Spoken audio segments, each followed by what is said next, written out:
Welcome to the Business of Pleasure podcast. It's your girl Cash, your sexologist bestie, and I'm back. Right now, we are still in the very sexy month of Sex Ed Month, Men's Health Month. We know we got a lot of stuff happening. Juneteenth, Pride. You know, I did have to put a little bit of yellow in my eyeshadow to make sure they could see me trying to bring them my eccentric roots out. You know what I'm saying? Shea Butter Sister is here, but I want to talk to the guys this month. And you know, we talked to my guy Tahoe, we sat down with Billy, and now I'm bringing to you somebody that I met in a really unconventional way. We went online on social media, right? And I think I saw a clip that he had on his page, and it somehow ended up in my algorithm. And I was looking at it, I'm like, oh, I like what these guys is doing. Went and checked them out. Small conversation led to, yo, let's get together, let's have a conversation. And when I tell you, I sat down with him and his co-host, and we had a really, really impactful conversation that month. They was family after that. So when I thought about who could I bring to sit down and talk to me that would bring the male perspective, but not just any male, a male who has experienced a little bit of life, who's mature, and who knows his way around the block. Because, you know, a lot of times the people who's listening to this are our everyday neighbors. So I said, hey, neighbor, pull up. I want y'all to really tap in on this episode because I already know from the pre-conversation that we had, he gonna be dropping all kind of stuff. Please, bro, please tell him about yourself. Tell him, you know, what you do and all that kind of stuff. And I want them to get a little familiar with you before I get all up in your business. Well, my name is Ro. Everybody know me from Ro, like row your boat. We actually got a podcast that we do here in Bedford-Stuyvesant on our stoop. So, you know, we actually like to have people throughout the communities doing great things to highlight them. Because, you know, when you look at the news, they always got something bad going on Yes. with people from our communities. Yeah. So the one thing we wanted to do was have people in our communities doing impactful things, doing great things. So hopefully the youth can sit down and get inspired and motivated from it. Because, you know, they say there's no more OGs talking. No more OGs talking. You know what's so funny, though? Because I feel like it's that, but also a lot of the places where y'all used to be able to talk to them, they gone. Like a lot of the, you know, I always call them the safe havens or the Switzerlands of our community, you know, used to be more present. I don't, you know, maybe the barbershop is still one of the few places, but I remember just feeling like we had more common spaces to coexist. Now there's a lot of division, separation, and I love that you guys decided to do it in the way that you did, because podcasts have the ability to reach ears, not just here, but everywhere. And I think when I saw the clip that I saw that led me to you guys in the beginning, you were sitting down, you guys were talking hip hop and culture and things like that, but it was just the concept of a neighborhood talk that caught my eye, right? And I was like, oh, that's I like that. It was different. And but then as I listened to the conversation, I was like, oh, you know, they talking real stuff. So when you had the thought to bring this together, you know, what was it like? How did you know who you was gonna do it with, and where it is today? You know what I'm saying? How do you feel about what you've accomplished so far? Well, everybody always say you want to meet people where they are. So since there's so many different things going on now, like, you know, growing up, I used to be in the park all the time. You know, I actually went to George Westinghouse downtown Brooklyn, so I stayed in the lunchroom a lot of the time. So, you know, we actually had a lot of that. But with this online stuff, you know, a lot of people ain't outside anymore. A lot of the kids don't do that. So with them not being outside, you like, how do you reach a younger person? You know, seeing, I got 3 sons. So, you know, having 3 sons, you know, and knowing the world that I came up in and seeing the world, how it has changed, like, you know, it's scary, you know. I was going to ask you about that, because I feel like at that, you know, even for me growing up, and I'm a little bit younger than you, but even still, it's a very different world that I'm raising my kids in than what I grew up in. And yes. I had it bad, right? Yes. I thought it was bad then. I'm like, dang, what I would give to go back to what I thought. There was so much more principles, morals, respect. There was a lot of things that people wouldn't do. And one of the things that doesn't sit well in my spirit the most, and as I've been having these conversations, people will probably wonder, how do you go from talking about pleasure products at a party or whatever? Sometimes I would go to these parties and it would be co-ed. Right? So it wouldn't just be women, because people think it's just a women's thing. And a lot of times you would see the guys, some of them would get up and be like, all right, well, y'all let me know when y'all done with that, with the toys and stuff or whatever. But I had a woman who, my first party I did, that was a couples party. So everybody in the room was partnered. So the guys had to sit through it. And you should have seen their face, and they different ages and stuff, but they was sitting there looking like they didn't know what was going on. One of them just kept eyeing one of the toys on the table. It was like a dildo, just got it. So it was funny to me to see how uncomfortable they were. But as we started to get into it, I always believe in edutaining, right? So I'm going to make sure I'm educating them. I could realize that they were learning things even about themselves that they didn't know. And it let me know something about masculinity, right? And I feel like younger and younger and younger, it's becoming more toxic today, right? What they use to define masculinity, I don't think it's the same as how y'all looked at it. So having sons, right? How do you navigate giving them what you got, what you've learned and experienced it, but also still understanding the world that they're in is a little different from the one you had? Well, the one thing that the first thing because I try to tell them some of my experiences. It was different. We was outside, so there was back and forth, up and down the highway. We were outside, and with women actually comes with the territory sometimes. Right. When you are out doing things you may not be supposed to be doing, women come with the territory. So with the women coming with the territory, you actually learned and experienced things probably that some of these people, if you was outside, some of the things that you got to experience, some of these people probably wouldn't experience in a lifetime. Right. Yeah.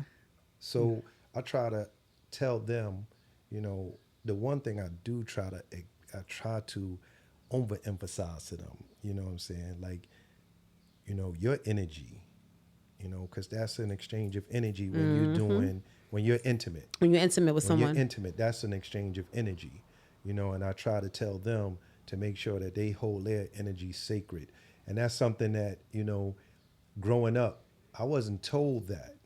I was not told, as a man, probably. I was told, yo, go ahead, do that, hit that. It's encouraging. I feel like it was earlier. Yeah, it was, like, go ahead, get that. And make sure the man to do it. Yeah. For us, we're told it's your delicate flower and don't give it up and don't give it away. But my brothers did not get the talks I got. And that's the difference. Like, we, understanding the power for men and women.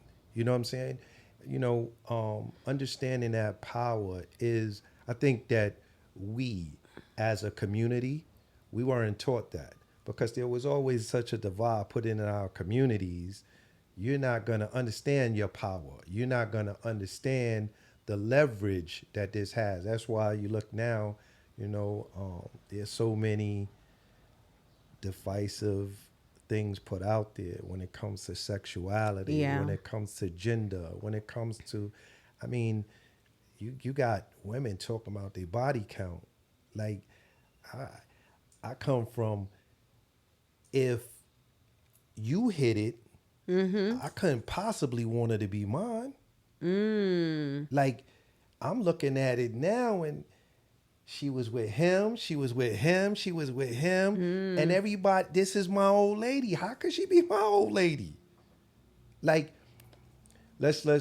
so when it comes to intimacy, men are givers. Yeah. Women are takers. Like, at the end of the day, there's no one getting in that in inside of you if you don't allow them to. Right. You know what I'm Right. saying? So you have, just like when it comes to mothering and Right. fathering. You know what I'm saying? Men are the givers of life. Women are the carriers of life.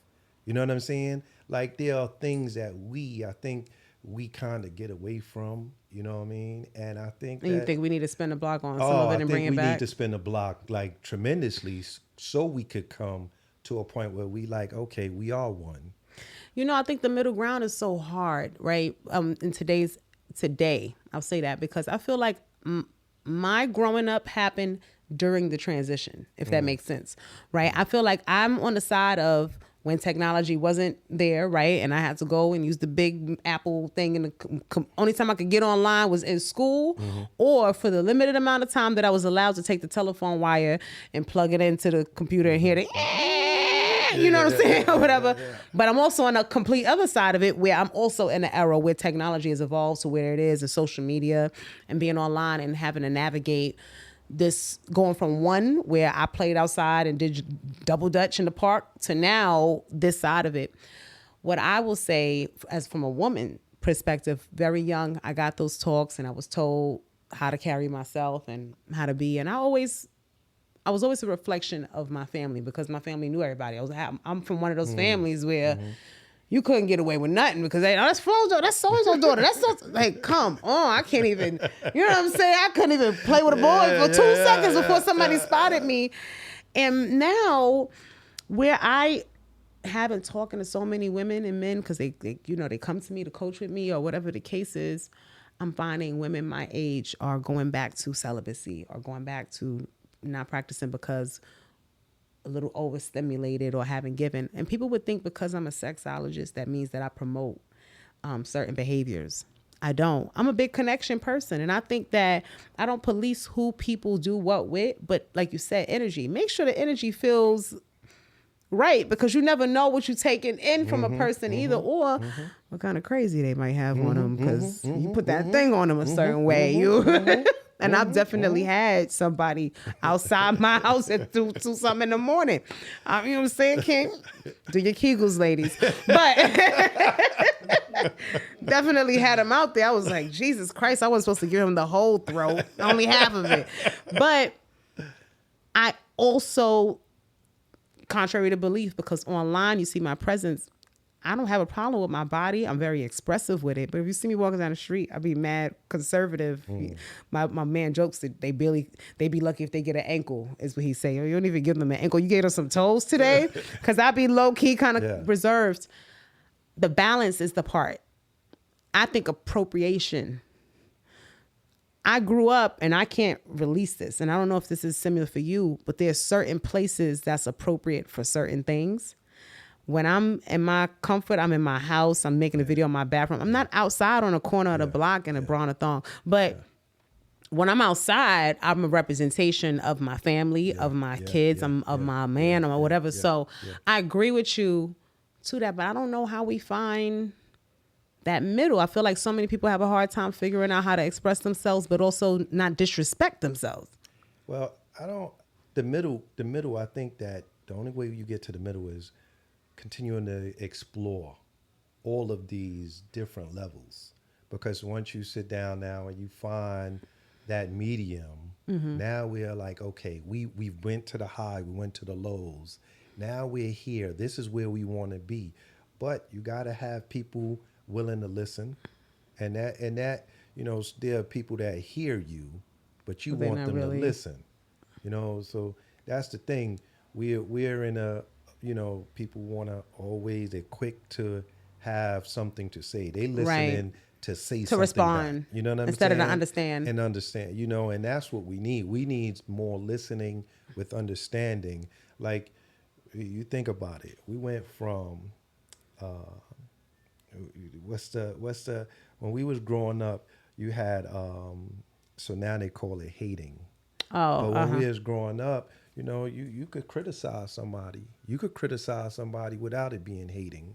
Oh, what you I'm were able saying? to call a person on something Yeah, now you're more hating on constructive, constructive criticism or free But feedback. now Now it's so it's you got to be a hating. hater if you comment on something. Like, first of all, everybody in your circle, because that's what it is. If they criticizing you, they should be in your circle. That you're taking it in, and you actually We warranting want a to receive you response. hold what they say Yeah. at some level of value, so you don't see it as that they looking out. So if you held me in such regard, if I said something that you may not agree with, it's not hating.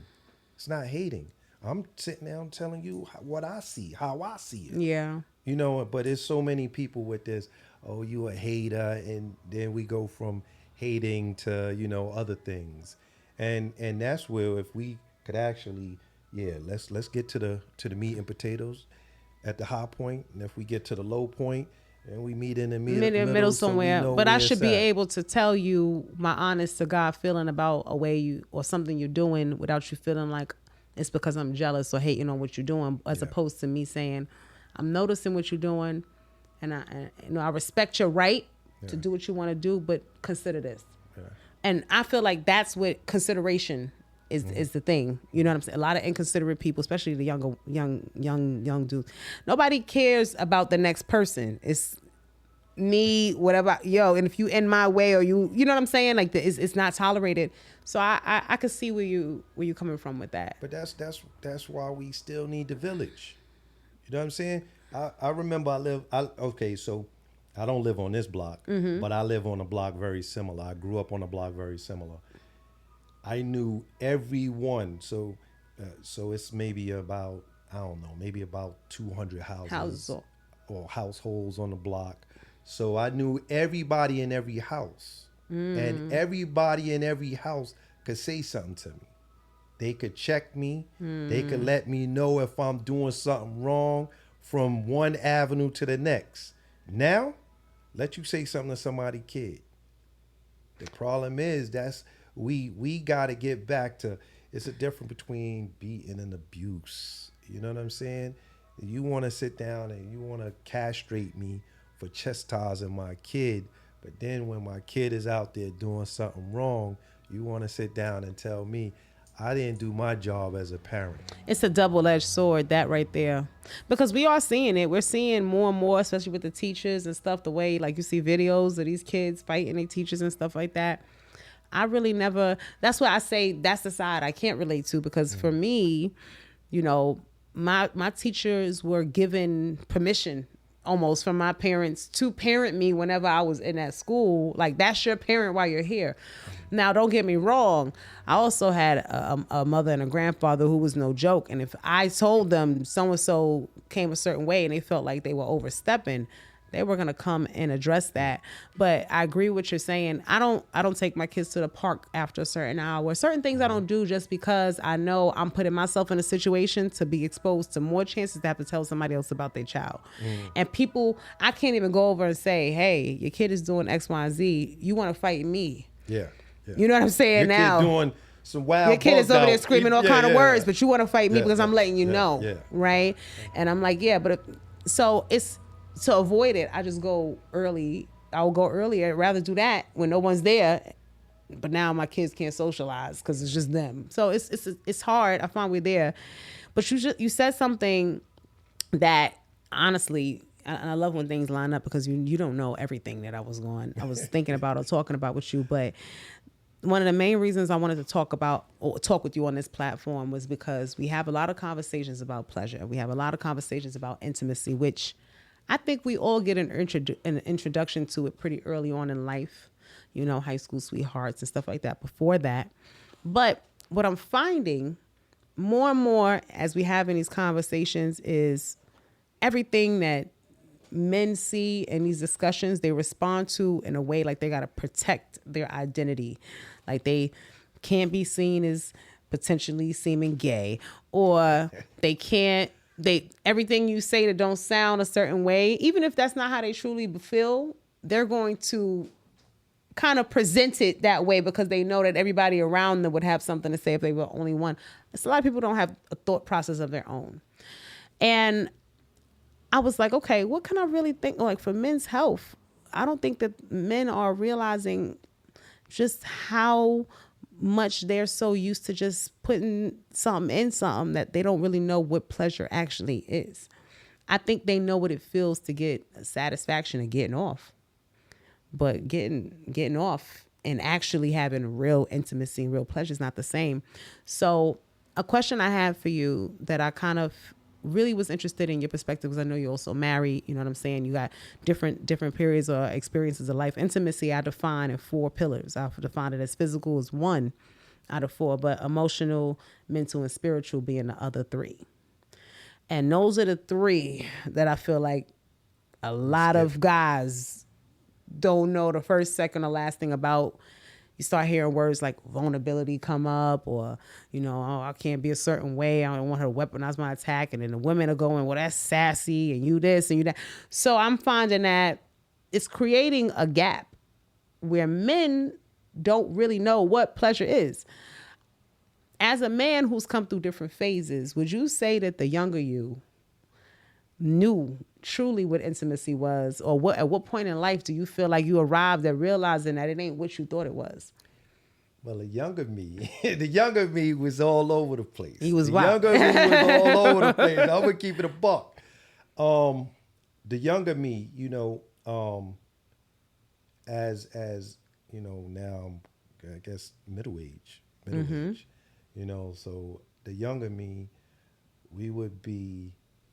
we might be 2, 3 different women cribs in that same day. You know what I'm saying? The younger me didn't understand that I could have one complete woman.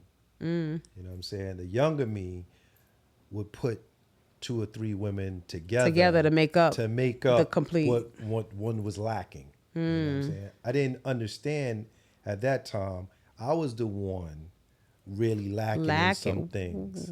You know, as I've gotten older, you know, and you know, have gotten to experience some things. As I've gotten older, I'm not the same vibrant, youthful person that I was. So as you get older and you find out that you can't jump off the building like you used to. Not You every gotta time. There's take gonna the be times where you steps. tired. You ain't. You know what I'm saying? You're like, baby, can we just talk tonight? You know what I mean? Like, yo, I know those nights where you not even that. I'm like, yo, I need you to hold me. You try to be a little You know what I'm spoon? saying? Like, hug me. Give me a hug. I need, especially not even so much about, you know, somebody doing something to me. It's about the stresses of this world. Yeah. You know what I'm saying? Like, I grew up with a circle. You know what I'm saying? I didn't really understand that even though I had a circle, you know, I got very few in my corner. Yeah. You know what I'm saying? So they, you know, yo, I got a circle, you know, I got a crew, they're my dudes. Right. But when it come to your corner, like when them chips is down, It's a different criteria. who you need bail money. Who you getting bail money from? You need to go over here and pay for some. Who gonna pay for? You got insurance? Who got but you don't understand that when you young, dumb, and full of cum, because you know what I'm saying, you thinking that the world revolves around you. You know, Young, dumb, and full of cum. like, I mean, That's real. it's when think about it. Men are very visual. We're very visual. So we see something, we like, oh, I gotta have it. I gotta have that. That's the man in you, like, I gotta have it. We're visual. And y'all are also territorial, so it's a possessive thing where I gotta obtain it. Very, very. You know, Yeah. and so it's never, so I mean, I've never been worryful of another man because me and him are on the same field. You know, you got some men that's more gifted with the gab, some men that might be more endowed than the other. Right. But I'm not worried about him. The person that I've always worried about was a woman. Really? And the reason why I worried about a woman is because I can't do something a woman could do. I am not her. I can't do the things that you might be wanting and craving from another woman. I can't do those things. So I've never worried about another man. But a woman, that's, we got to draw the line. We got to 'cause draw the line somewhere. I can't You know, that's compete. so interesting because there's so many men who would have the exact reverse logic on that exact same thing because they feel like, well, she's not no threat because she ain't got what I got. But you just said it. What I find the real fear in a lot of those situations, because it makes a lot of sense, is it's knowing that women, it's not even what she can physically do. It's not even, it's the connection. It's the way that you might be able to, Right. Because if you keep it real, a lot of our friendships, even with our friends as women, it's not to say that we want to have sex with each other. All of us want to have sex with each other. But y'all get like women get a lot of vulnerability from each other. Yes. And we know our deepest, darkest, desires and secrets and fantasies. And, oh, I wish a guy would do this to me or do this for me. We talk about that with each other. But I find people don't even tell that to the person that they in bed with. Your friend know more about your fantasies than your man or the person or your intimate partner or whatever knows. But there's an expectation for them to fulfill them. So that's the part that always tripped me up. And I've always been, how does that man call me? He calls me a contrarian is what he says I am. I'm always on the opposite side of something. And I sat with that for a while. I'm like, damn, do I always resist? Like I'm just Operation Resistance? Like, what is going on? Fight the power. You feel me? I even incorporated that into my head class. I was telling the girls, hey, it's a nerve right here. I just want you to fold your fists and bend down. If you squeeze, it's going to open your throat up. And you know what I'm saying? I had to really think about this because I was like, why? And I realized when I hear all these arguments, I'm never pro man, I'm never pro woman. I'm pro, like, who makes sense right now? Who's making sense to me? You can't, my grandfather always told me, you can't ever let a person rub shit in your face and tell you it's perfume. Right? So I find that even in comments online, you'll notice that one person put a comment. If you scroll, somebody else wrote the same thing. Or it's like you're rereading the same transcript over and over because nobody's thinking for themselves. And I'm the one that's like, well, anybody think about this? Right? So maybe I am a little bit of that. But more so because I never understood why we weren't having these conversations with the people it mattered with. Why are you not having that conversation? Then I realized men don't always know how to talk to women and women don't always know how to talk to men. It's easier to talk. It's easier to tell your girl. Your homie. It's easier to tell your homeboy. Yeah, your boy, because he could relate. But when it requires you to do work to actually figure out how to talk to your counterpart, that's what's too difficult. That's where and that's why we don't bond that intellectual, that mental connection, that spiritual. You can't feel like soulmates when you won't even let me in. You know, how we gonna be soulmates? And I'm keeping you out on my exterior. So I was thinking about this because I think when a man, especially if he's been married for a certain amount of time too, you get to a certain point where you learn your woman's language, right? Yeah. But I find that sometimes y'all are still, like, I've never really seen in today's era. I used to hear my grandfather do it with my uncles and things like that. But like now I don't hear it happen. Who's telling the 20-somethings, right, how to even deal with a woman, talk to a woman? Because older guys used to school them. Like, let me tell you something. You talk to a woman, I don't see none of that happening. Well, I think you don't see none of that happening because I think that there's such a disconnect from with being on the internet and everything. There is a disconnect. You only get the people that's in your immediate family now. Like we said, there's no more interaction, like being on the stool, being in the park, being in the barber shop. Right. People got appointments. So when you got an appointment, that means you come in in out, gotta and go. Out. Yeah. You know what I'm saying? Like, you go to the bar, you ain't talking to a young cat because he's not able to be in there yet. You know what I mean? They're like, we barely see people playing basketball anymore. Like, where's the double dutch? Where's the skelly? I don't know the last time I've seen ropes. I don't know. And those are the type of things that when we looking at where we can actually talk to someone, it's not there. Like yesterday, made 17 years. I've been married. Ooh, first of all, happy anniversary. Thank you, thank you, Happy thank you, anniversary to thank you, both of you thank you, guys. thank you, thank you. That's dope. And it's crazy because I be like, yo, the one thing that I try to tell anyone when it comes to not even marriage, just dealing with in a relationship. Okay, men have been put as the head of a relationship. They could be the head, but a woman is the neck. You cannot do anything with a head if you If you can't move your neck. move your neck. The neck is what controls the head. So if that lady is in touch with her womanism No, for and real. she knows feminine. how to work that man, she can get that man to do whatever she needs him to do because she is the neck that turns the head. You almost. Let me just tell you. A lot of times I say things that sometimes the women might feel like I'm switching teams on them. So I always have to let them know, like, this is again not pro one side or the other. Yeah. I personally know, if I even just think about my immediate friendship circles, that 90% of them don't know how to leverage their femininity. And this came up in a conversation I had on another podcast, one sort of friend, and it's even circulating now where she was basically saying how she would say something to a guy and then he wouldn't respond, and I would say it to him for her, or I'll be like, oh, say it like this, or type it, or text him for her, and then suddenly she's getting the reaction she wants. And for a long time, I didn't think anything of it. We made it a joke.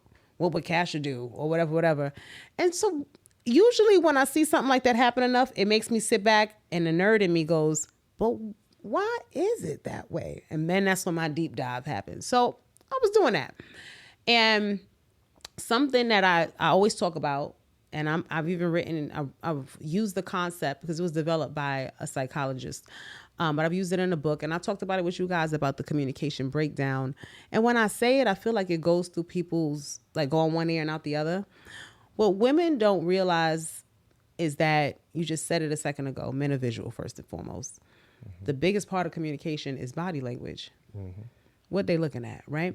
So your posture in its own could convey softness, right? Yes, yes. I can sit here and I could be sitting here looking at you and I could be talking to you like, so tell me what's up with these.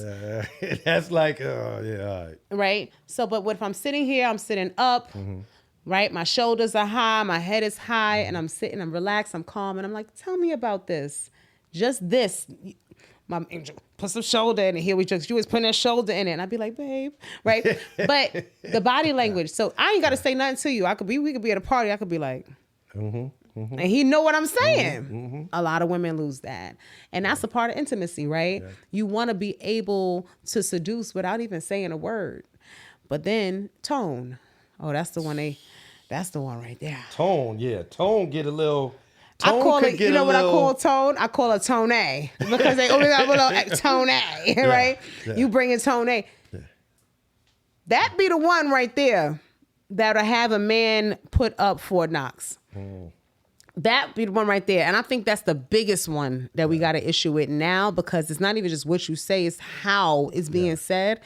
And I was like, again, like you said, how sometimes you feel like you can't give the criticism because somebody gonna be like, but I'm noticing, like, sis, why you so... A woman said to me, you must have never survived nothing, because I said I would say it to him like this, and it was so soft that she thought you must have never been through nothing. And I was just like... But that's the thing. We if we could get on the same team. This ain't me against you. It ain't you against me. Like, if we're deciding, and that's the one thing that I think when it comes to the younger generation, that's why I'm like, you want to protect your energy and not give your energy out, because I think I gave my energy out so wrongly as growing up, that, what I'm saying, I didn't understand what it took to actually make myself or somebody to make me happy because I was trying to find happiness in so many different places. But then not only that, you lived in, because it's not, it's sometimes you got to look at the, what I'm saying, what happened. Right. You know what I'm saying? And there's so many things that happen growing up that forced you to kind of be that person. Like, you know, um, I have family members that have dabbled in the illegal business for years. So as I grew up, I'm looking at my cousins, and I got a bunch of male cousins. My grandmother had 10 kids. Oh, You know what I'm so saying? then they had So kids. yeah, then they Right. had kids, and if I'm not mistaken, 7 out of the 10 kids was boys. So I got a large boy family. We finally started getting some girls in the Now, later part later of now. yeah. Okay. But most of my cousins are boys. So to see all of my cousins at my grandmother's house, everybody got 2, 3 women coming through all the time. Now, in my head, I'm thinking this is what I must do because this is what I'm seeing. Right. And this is what's being projected on me. So the one thing that I wanted to do, and I wanted to create a different visual for my kids to see. You know what I'm saying? I wanted that for them because I was like, yo, they didn't ask to be here. I decided to do this. You know what I'm saying? I want to be accountable for what I've done. You know what I'm saying? And however it goes, you know what I'm saying? Let me fall on a knife, long as Right. they don't. Right. You know what I'm saying? Because they, I want them to have fruitful lives. I want them to have, where they understand what it means to be intimate, what it means to be faithful, what it means to be, if And love, shoot. yeah, Some of y'all don't even know what that feel like. yeah. Right. Because love is scarce. It is. Love is scarce, and it's a difference between, you being in love and you having love. Right. You know what I'm saying? You could love someone. You could love plenty of people, but that don't mean that's the one you in love with. Cause I need somebody to hold me. I need somebody to say, baby, it's all right. You're all right. I got you. People don't realize that the words in its own tell you exactly what it's supposed to be. Like if I say I love you, that's my expression of an emotion going towards you. If I say I'm in love with you, the operable word is with. The operable word is with, meaning with you, together. We're in love, right? And I know that doesn't sound crazy because sometimes people are saying that to someone before the other person's even expressed it back. But 9 times out of 10, when you say it, it's because you think it's a good chance that that person might feel the same, right? Doesn't always go that way, but the goal in making that statement is to say, I want to do it with you. Yes. Side by side, with being the word that means couple together, not me loving you or you loving me, us loving each other. And I don't think people catch that word. With might sound like a sight word you learned when you was 5, but it's a strong word when you're talking about this particular topic. And so when I get to the point where I'm saying I'm in love with this man, meaning I'm in love with everything I like about him. I'm in love with everything I can't stand about him. I'm in love with the way he eats his food.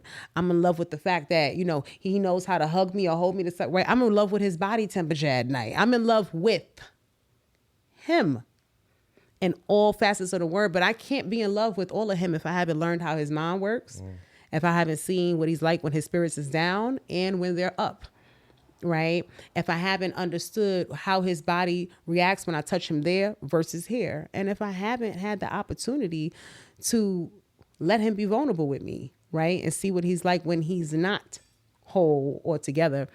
And when you make a decision that you can love that version of a person, then you in love. I believe, right?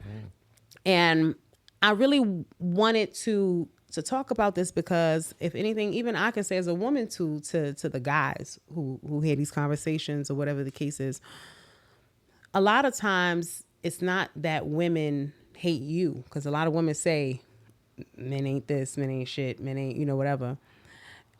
they're in hate with their experiences that they've had with men, but they haven't gotten to a place of emotional maturity or intelligence to realize, I don't hate every man.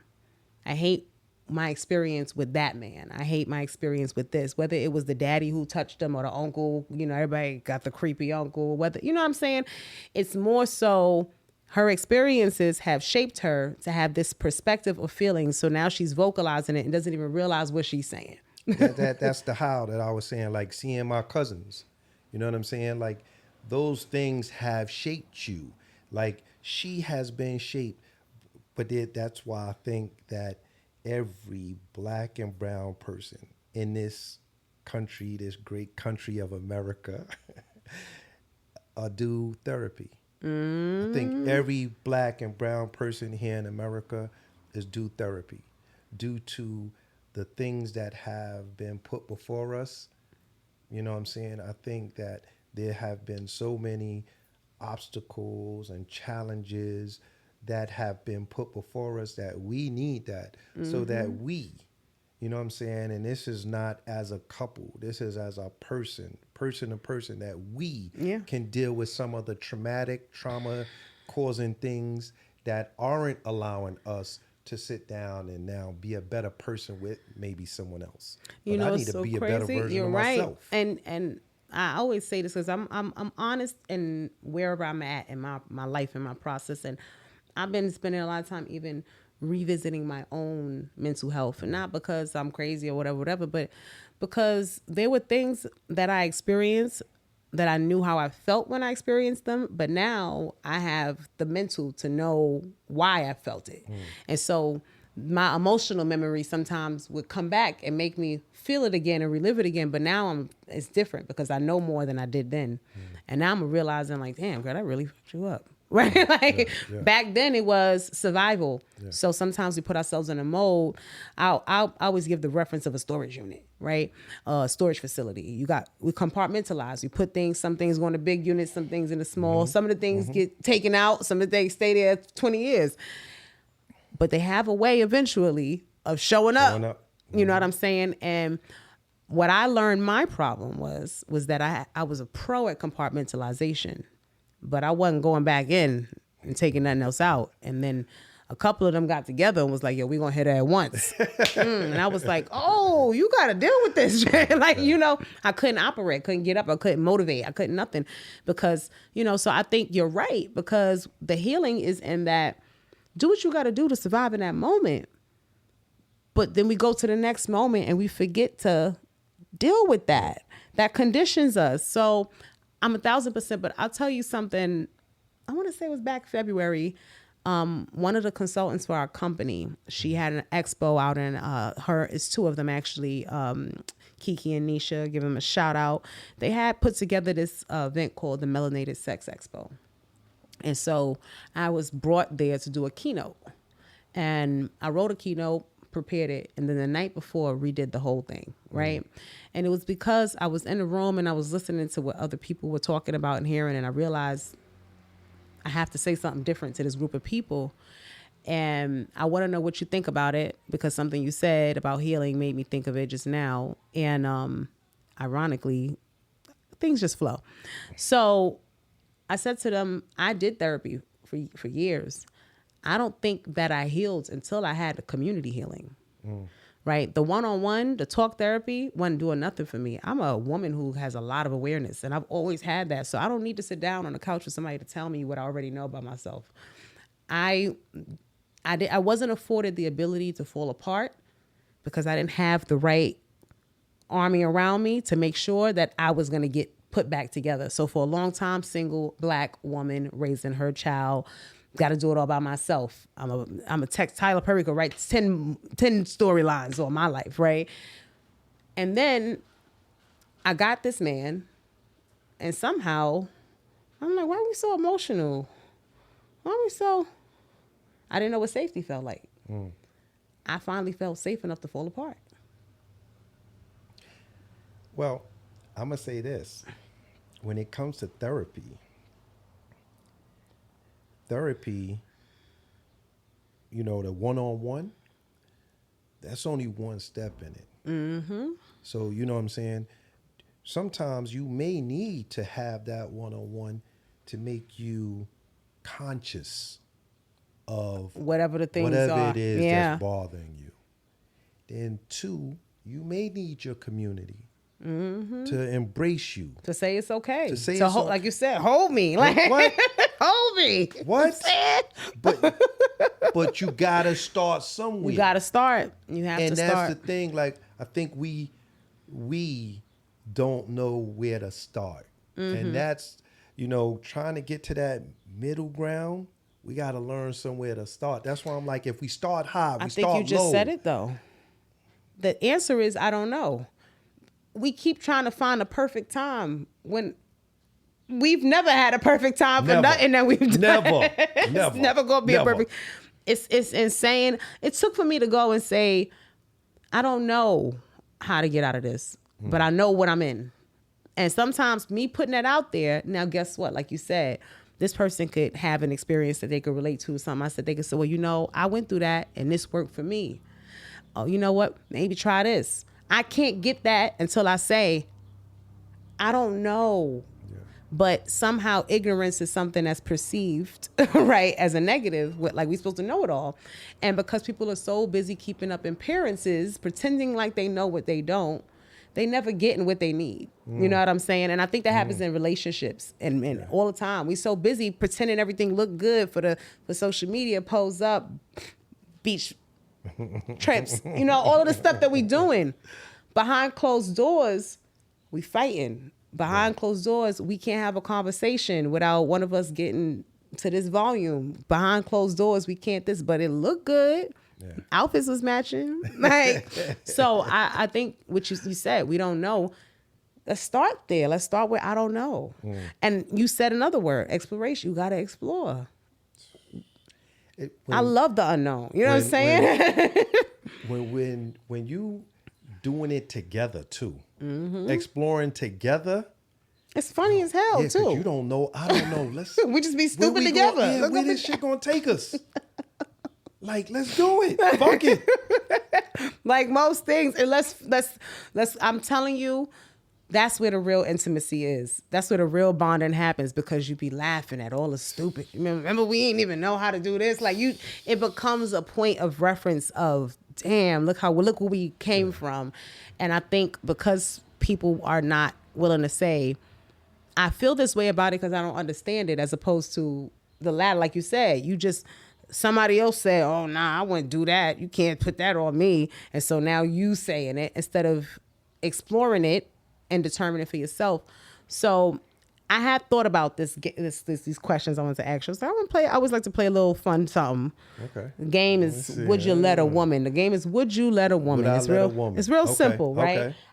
It's not long, it's not whatever. So a few questions, right? I just want to explore intimacy words to see if you feel like that threatens my manhood or not. Okay. Would you let a woman tie you up? Now, when you say a woman, your woman. Yeah. My woman? Yeah, she can tie you up. Yeah. Because you know what I'm saying? I'm not letting anybody, I don't let everybody touch me anymore. You know what I'm saying? Like, so I always, like, you got these questions, right? Mm-hmm.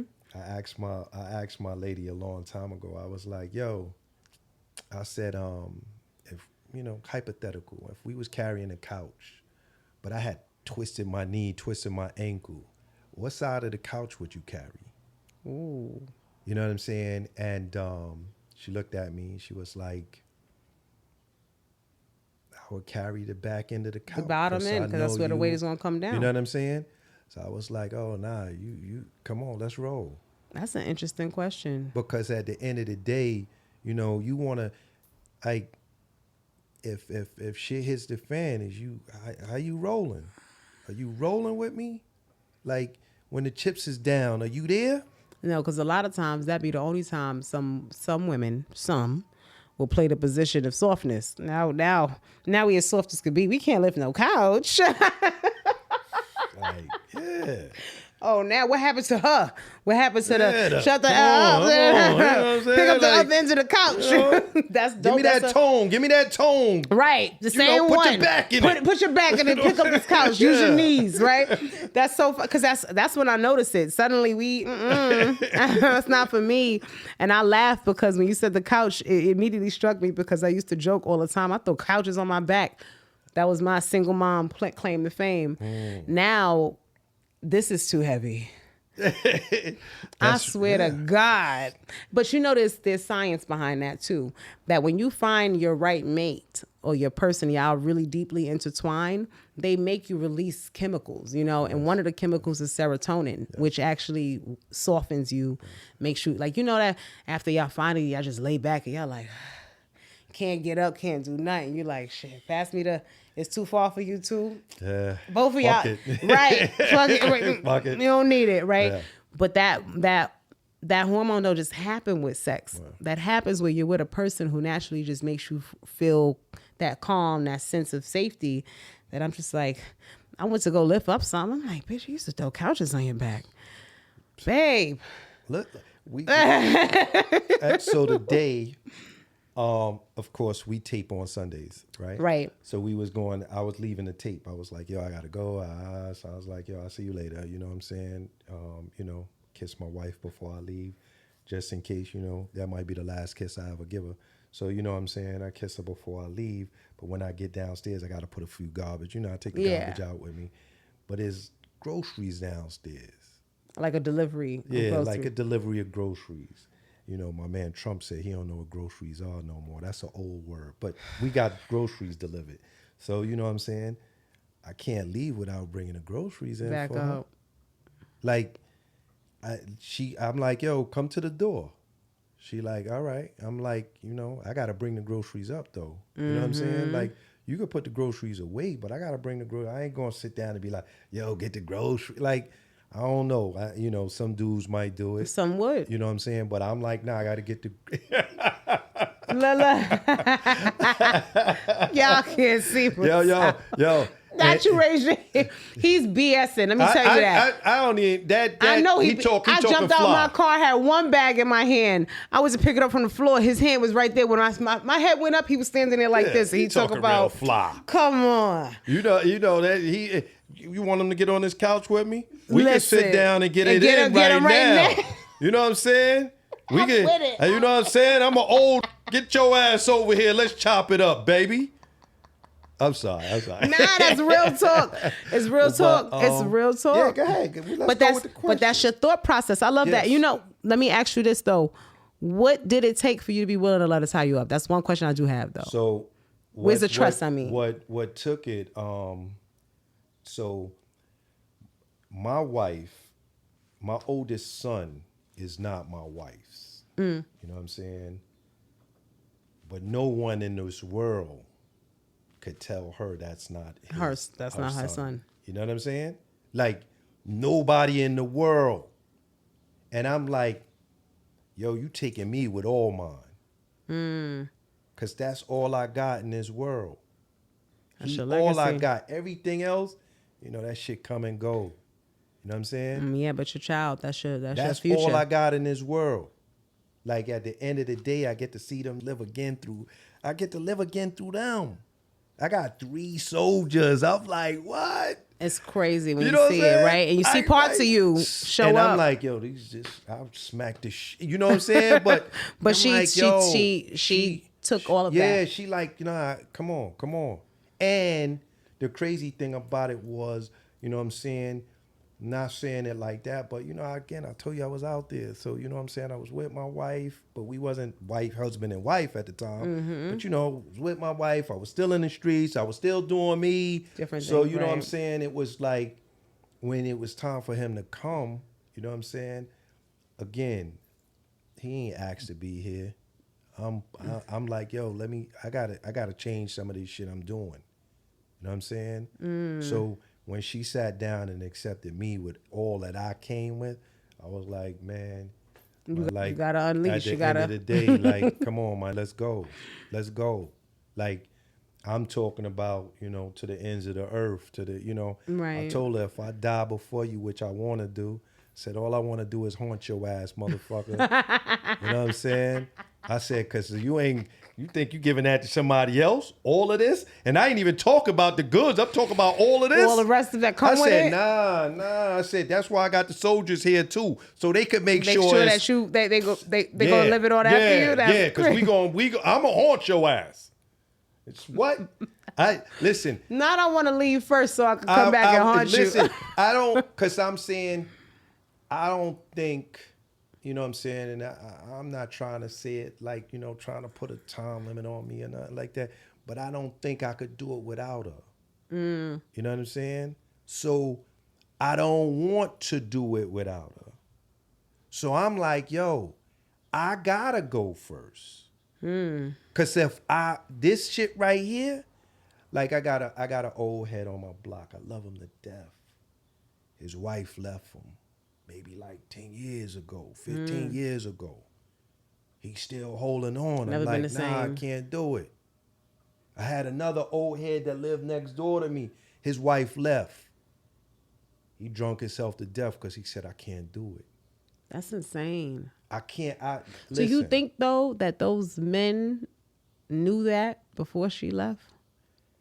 Do you feel like there's a thing where sometimes they have to learn from the loss, and sometimes certain lessons are you can't afford to pay the price of?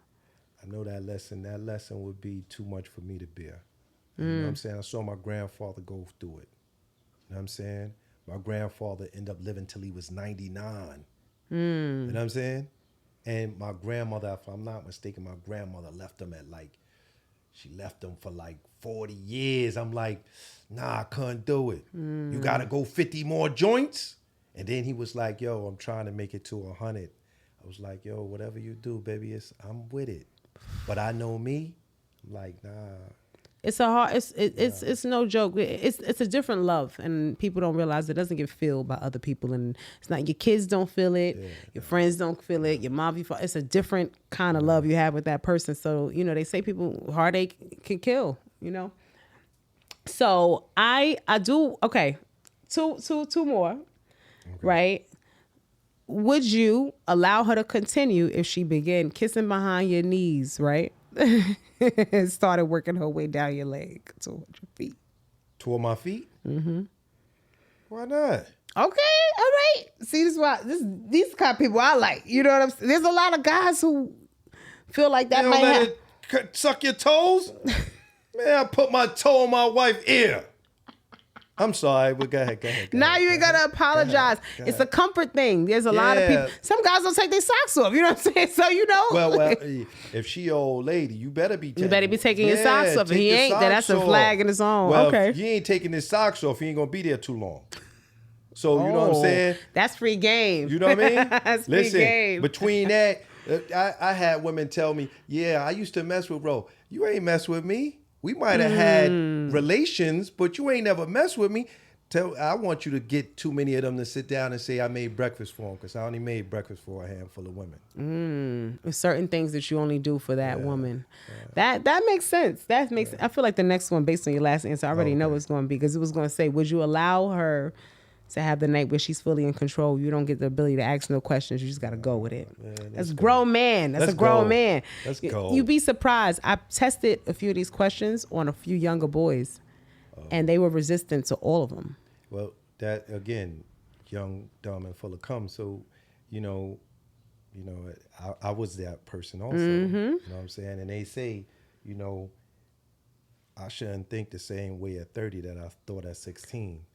You know what I'm saying? So if I sat down and thought that at 16, and you asked it to me at 30, when I done lived another lifetime, right? You know what I'm saying, and dealt with a lot of different experiences, there's no way that I should still be thinking the same way I thought at 16. It makes total sense. I knew, I kind of had a feeling that would be the way you went about it. And I had one other thing I wanted to talk about with you, but I didn't want to forget to get to the part where we talk with the grooming stuff and all of that. But prior to starting, we actually had a pre-convo, and I I got to know how you felt about it. So I'm gonna just give you out of it. But I was gonna talk to you. I had a game I was gonna play with the other guys. It was here called Pause or No Pause. And I was just gonna put a sentence out there and tell me, do they think this is a sentence that people would scream pause to or not, or whatever the case. Because I was really, I've been exploring it. I've literally listened to professional men in like regular business conversations stop a sentence to say it. And I was just like, this has to be explored a little bit. But, and I was getting a little testy with it, but it made me want to do research and figure out like, where did this really come from? And what I found out is that the pause / no homo was previously, it's not, people don't say no homo because it's deemed to be very offensive. And some people in the community feel that pause is offensive, right? But it's controversial, but it found out that it peaked in the 2000s, early 2000s, and that the biggest pioneers of the era was Dipset and Cam and them. Well, right. So, from Harlem. So I was like, that makes sense. Cause I remember when that kind of started kicking off and they were saying that it was basically said to become something to dodge anything that potentially sounded, gay or could be a sound bite that could be taken out of context to make a person appear as though it was there. But now I just feel like it's said more frequently, even than back then. I feel like it was certain things that wasn't getting a pause then that is now. But I found it very interesting. And I just wanted to ask you, because you shared with me your perspective on it, but if you could talk about that really quick before I show you the items that I want to show you and get your feel for them. What do you think about the pause culture? The pause culture. First of all, I'm of a certain age. So I don't think I have to defend, nor am I going to let anything define who I am. So I don't have to say pause. If you know me and you know what I'm about, I ain't got to say pause. I ain't got nobody out here that I need to be sitting down trying to get them to understand nor know me. I know me. You know what I'm saying? So if I got to say pause, keep that shit over there. I'm not pause now. Pause, you could keep all that. It don't. I personally, I'm trying to figure out, and I'll update you as I continue my research on the pause culture, because it also feels like women heavily contributed to why it started to become more extreme. Oh yeah. A lot of things that men, they do it because they don't want to appear that way to their God. No, sometimes it's also wanting it to be clear for the women or whatever the case is. So a lot of the things that men do that women were starting to call not suspect. Manly, suspect, is sus, is sassy, is whatever.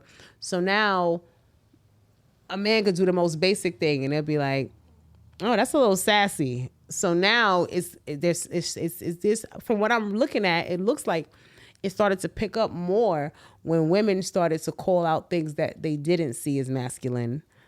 Now men have to eagerly protect masculinity a little bit more. Well, that's when you need to sit down and say, yo, this shorty is somebody I don't need around me. You know what I'm saying? Because if she's questioning you as a man and what you bring to the table, homie, she not the one. She ain't gonna respect you either. You know what I'm saying? She's definitely not gonna respect you. And that's all it is about, respect. You know what I'm saying? Like, there's nothing else but respect. You think men choose respect over love? I definitely believe that men choose respect over love. That's interesting. So I think men choose respect over love because, you know what I'm saying, women, I mean, back then, I don't know about now, but women are in fact, and they are in love with the fact of being in love. Like, women have been groomed all their lives to be like, I'm going to be a wife, I'm going to have a husband, I'm going to have children. Men don't do that. We actually are the ones who fall in love. Because a woman could sit down now and, you know what I'm saying, okay, you could be in love with your man, right? But if that man, say he ain't doing what he's supposed to do, he's supposed to do, you know what I'm saying? You can fall out of love. It's conditional, you think, in that regards. With men, yo, I didn't want a wife. I didn't. This thought wasn't the one that was perceived and put into my head since I was a little kid. I love you. Like, I remember my wife used to say, I love you more than you love me. I said, how could you even say such a crazy thing?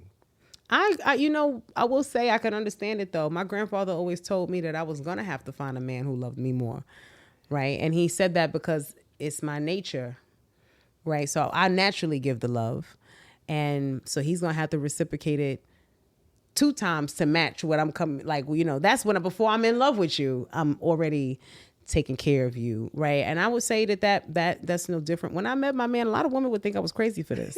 I'm gonna tell y'all this, sis, right? I'm telling y'all, when I met my man very early on, he was just coming from he had a procedure on one of his knees. Okay. So he was out of work for a couple of weeks. Okay. And when you're out of work, you might get paid, but you're not getting when you're at work the same pay. Yeah. So I met him at that point, and he still hadn't gone back. He was about to return to work in maybe a matter of a week or so. But anyway, he was heading to somewhere. Car broke down. It's slightly snowing on a highway in Jersey on the way to Philadelphia, to PA, actually. Yeah. So I was on the phone with him, and it's snowing, and the engine is dead. Yeah. You know what I'm saying? Yeah. So he's like, oh, stressing, I got to deal with this, I got to do that, da-da-da. And I knew he didn't ask me, but because I had already known the circumstance, or whatever the case is. Don't tell me you was on your way. What I did, he had already called, he had AAA. Yeah. So he had already called him to pick up the car. I booked a hotel room, and I told him, just go sleep for the night, deal with it in the morning. It was late night. It was probably like 11, 12. What can we do now? What are you going to get done with the car now? And you're in another state. Don't make sense. It would have been more work for sourcing, getting, all that other stuff. I was like, just go there and go to the spot in the morning, take your stuff with the car. But see, that shows him the type of person that you are. Right. So now I know I got a rider in my corner. This is like situations show you who this person is. Mm-hmm. Like, ain't nowhere in the world I'm letting her go.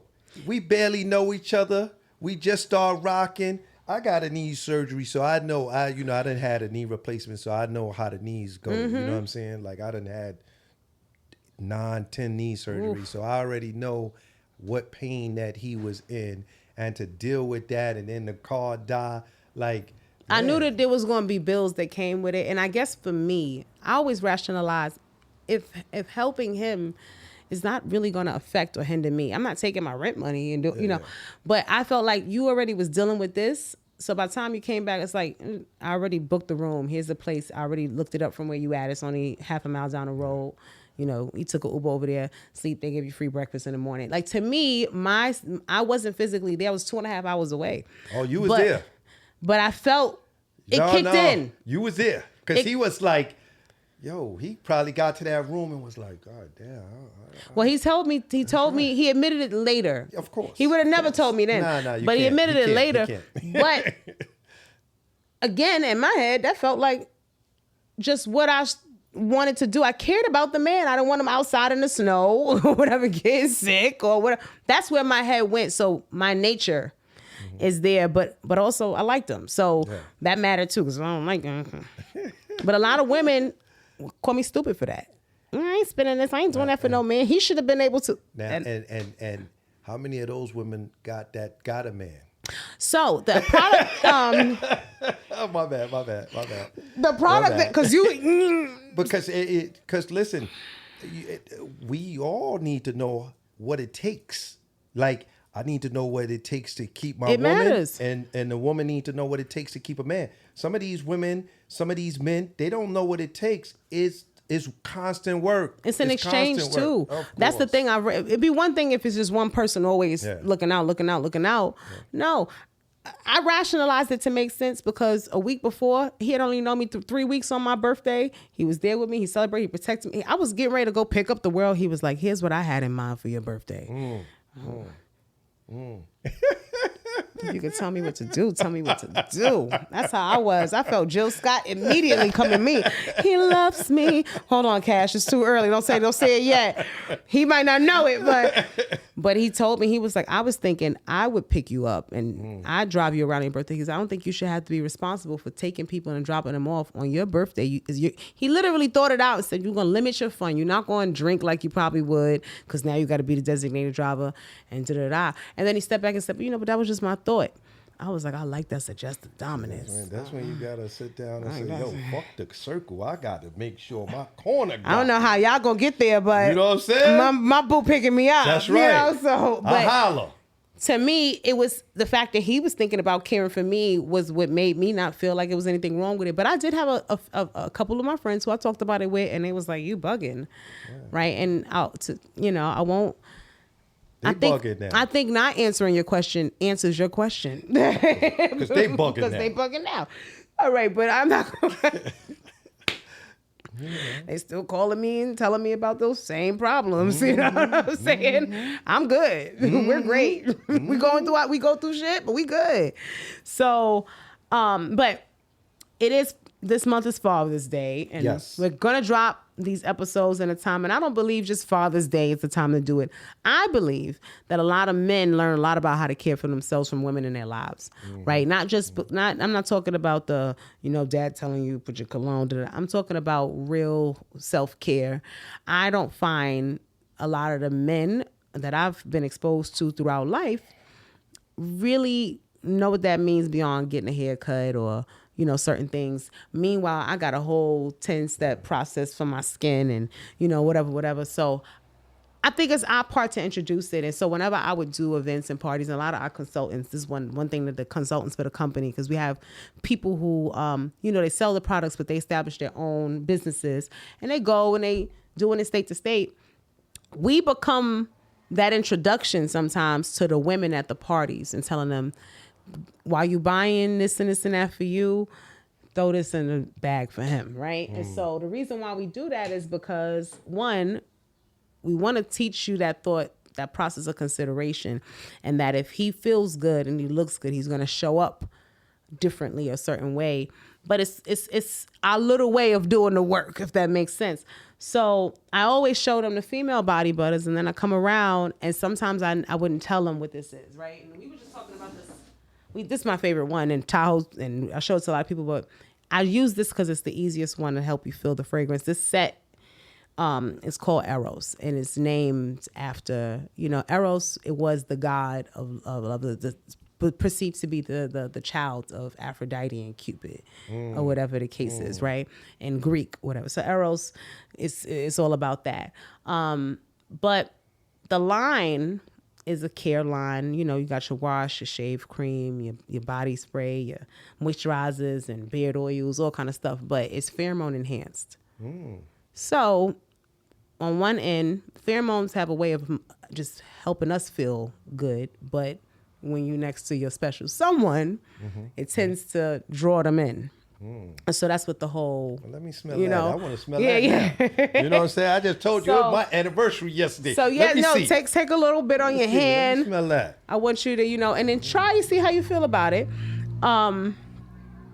And just naturally your thought of the smell or whatever as a man, does it feel like something you would... It does. It definitely smells great. It definitely smells great. It definitely smells great. It's got it. Because I'm going home tonight. You got some pheromone. We going. Go give her a tight hug and make a hold her in it for a little while. Yeah, hold it so she can be like this. Oh yeah, get it in your. And all I'm gonna say is, sis, if you see this episode, thank me later. Because something about I noticed, and it's funny because what you did, most guys do. Y'all start feeling yourself. It's like a little, Yeah. And again, I think it's look at the hand. Yeah, though. I'm shining look too, baby. I'm shining too, baby. Because they be on me. They be on me talking about yo, you're ashy. Not today, friend. Not now. Anyway. All right, we're gonna make sure that jar end up in your stuff. This joint smell good. It changes on every man. Oh yeah. So that's the base scent. And then it takes some notes that kind of some guys, naturally your body chemistry, it makes it your own smell. So no other person smells like you. So look. It smell good, brother. It's an attractant, see? Yeah, it smell good. So I'll tell you this. The reason I've talked about it from the attractant side, but here's one thing I always tell men. If you get up every morning, you want to start your day feeling vital. You want to feel your vitality, especially because we're not aging backwards, right? Sure. So it's important to always still feel that vigor. And some mornings you get up and you're dragging yourself out because you're doing what you got to do. And a lot of men on the day-to-day are doing what they have to do, not necessarily what they would do if they had a choice. I find, because I use the female ones with pheromones, and this is what made me think about this for guys, when I'm having that morning where I'm just like, I notice this when I put it on, I start smelling it, I start feeling, like it does something to me. It's like a boost to you, whatever. And I never forget, even one time I sprayed it on myself, but I was in a small room. I started pheromoning myself. I'm like, damn, I feel so nice. So I started realizing when men put it on, y'all have a similar, it perks you up. Your energy jumps out of nowhere. So I'm going to make sure you got that jar. Yeah. But the whole collection, the wash, all of that type of stuff. And all our products are vegan and organic, hypoallergenic. We don't use ingredients. Some of our products that are not 100% vegan are still organic. But we consider them vegan if they're only made of the, plant-based natural product stuff too. I got a question. Do you got some hair stuff? That actually goes from it's called head to toe. So this one right here literally can be used from your head to your feet, even in your beard.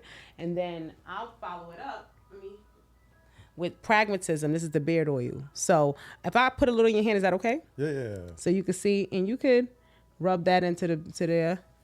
Smell that as well. Because yeah. I'm going home. I'm getting lucky tonight. Y'all crazy. I'm getting lucky tonight. He said, "Oh yeah." Yeah, I'm getting lucky tonight. I'm telling you.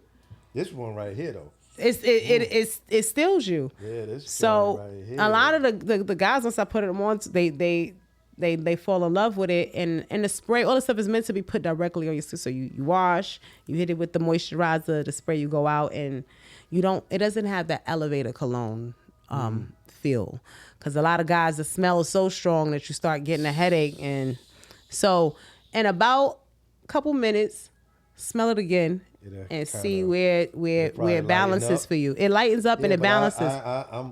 This one is, I keep smelling this. This one smells good right here.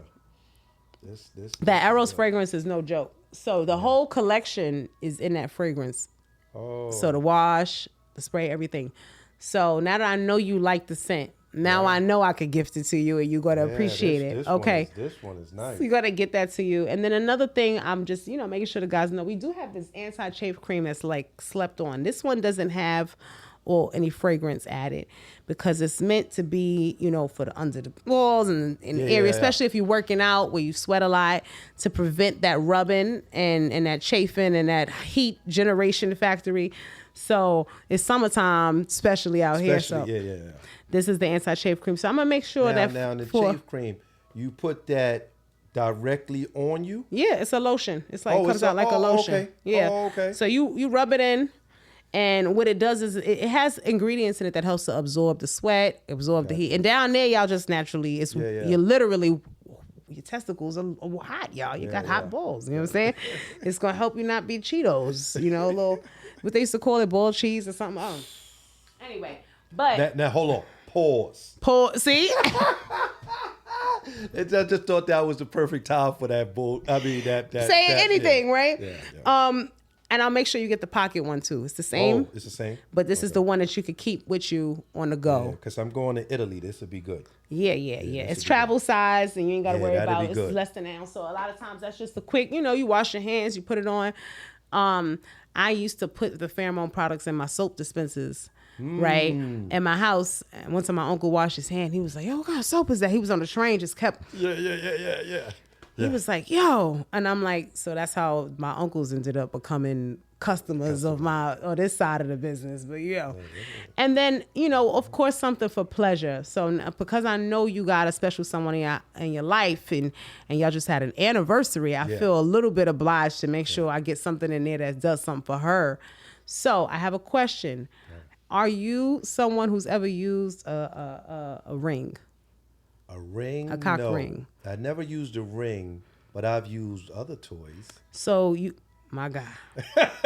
Other toys, You know what I'm saying? yeah. My brother. Yeah. But this right here, so I know it doesn't look like much, but it's supposed to constrict a little bit, right? C ring really is for constriction ring, but what the constriction does, and I always tell people for safety, in case you don't know, when you use a ring, you're not supposed to use it for more than about 15 to 20 minutes because beyond that, it's no different than when we put a scrunchie on. It'll start, the goal of this, it actually helps with men lasting longer, all kind of stuff too. A lot of guys who have ED, I've had to put it in their hands, all kind of stuff, because the constriction basically traps the blood flow in the shaft. And that's what keeps the erection vital and strong. And no matter what position, because sometimes, ladies, y'all know we could feel, you ever feel them growing you? You just... Yeah.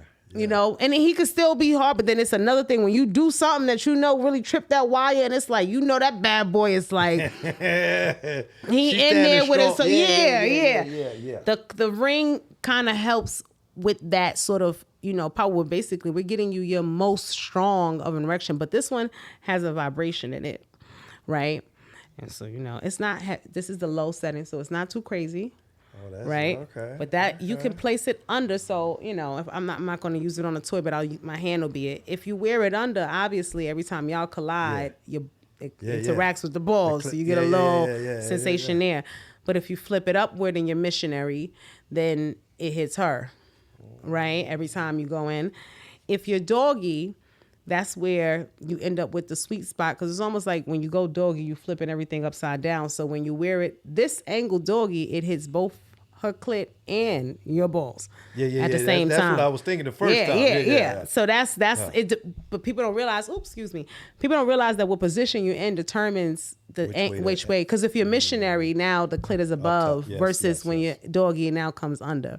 Yeah. So I want to. And when she on top, we want it facing upward. To hit her there. Yes. Excuse me. Yeah. And even if you left it facing downward, it depends on whether it's for you or her, because it feels nice on you. It's fully waterproof. So I know you're going on that trip. You know what I'm saying? Y'all end up in somewhere with some big tub of water or a shower or whatever. The kids would be with me. Cock block and cock. Man, I need a double lock on Do my two of them shit. on the door, Yeah, because the little one be like, yo, I said, yo, my man, if you bust in my room one more time, somebody getting a beating. Okay, I'm a knock. I'm telling you, it's no joke, but I'll tell you another little free game, because I always like people to figure out how to get the most use. You see how I got it on my fingers like a ring? This now makes it, you catching what I'm putting, so you could be, picking up what I'm putting down. That's you could even be, when you got her on the edge of the bed, they up here, and you working it, and you playing with the, So now you can, and sometimes even for her, I always tell people, whenever something can attach or be on your hand, it's not something you got to hold or control. It just becomes real easy. So it's, depending on the person's finger sizes, how much they use. But even as a woman, sometimes I can take it and control that part of the aspect. If I'm doggy, I could be doing it as well. So she can independently also use it, or you can use it in other ways outside of that. And it comes with a charger. So when you I was gonna ask you where the charger at. So two things. Where the charger? Let me let it live in your hand for a second, because it's on. Right. It comes with the charger in there. And this is the box, the privacy box that you can keep it in. So our packaging is one thing we don't get enough credit for. The packaging is sexy, first of all. So it'll come in this black and gold box. If you sat that on a dresser, most people wouldn't even know what that is. Yeah. But inside, this will be in there. So now you have a privacy box that kind of stores it. It has the manual, it has the charger, and it also has this travel pouch, satin pouch. Take it on the go if you're going somewhere, so you don't have to move with the box.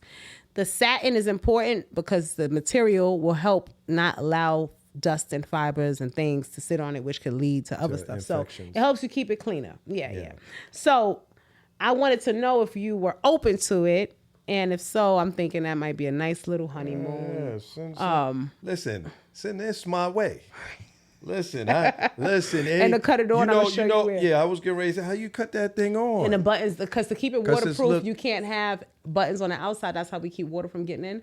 But this little square right there, Oh, okay. and it has a bunch of different settings. You know, I'm cycling. Oh, okay. Yeah, so you just press and hold for 3 seconds. And that powers it okay. off. And the same to cut it on. We do that because we don't want it to cut off at the wrong time or on at the wrong time. That's true. Some of these toys you just tap it once, the next thing you know is going. So we always build in that sort of like fail safe. You got to hold it for 3 seconds to cut it off or on. And yeah, and it tuck the charger right back in, put it right back inside, put your thing inside, and it stores away just like that. So we like to make sure you got a nice little something. So I look forward to wifey's joy. Thank you. And now I know you like arrows. So, but yeah, we have tons of stuff. I mean, I really think men just got to open up their minds a little bit. I always tell people toys are not your competition. They're your collaboration. They're your best tag team partner that you could tap into. Doesn't mean you're incapable. Doesn't mean you can't do it or you're not better. You're not this. We all have days. And again, it all depends on how comfortable you are satisfying The person your partner. You know, and if at one time, I'm gonna tell you, I'm gonna give you some game. I'm like, yo, I'm here, but I'm not here for a long time, so you better figure your shit out, 'cause I'm gonna figure mine out. You know what I'm saying? Like, this ain't my job. This ain't my job. I got a job. My job is to make sure I'm good. You better make sure you on your job. Right. And take care of you too. Cause listen, we not in love. This ain't a love thing. You know what I'm saying? We here for a moment. I'm going to be on mine. You better be on yours. That's how what's so crazy about it is I think most people already operate with a little bit of that in them. But like you said, once you get that person, now you realize, now I got to care about your pleasure. You got to care about mine. Yeah. And so it switches up. Everybody's going to go through that. You're going to hit a point where you're going to realize that all the other stuff gets tired. All the other stuff gets old. I'm not saying not to enjoy your life. You live your life. Do it safely. Do it safely, please. Yeah. You know what I'm saying? Yeah. But when you are at a point in life, like you said, where you're ready to elevate that with something that's a little bit more meaningful, you get intentional, and intentionality means you're not afraid to incorporate something that might enhance. Yeah.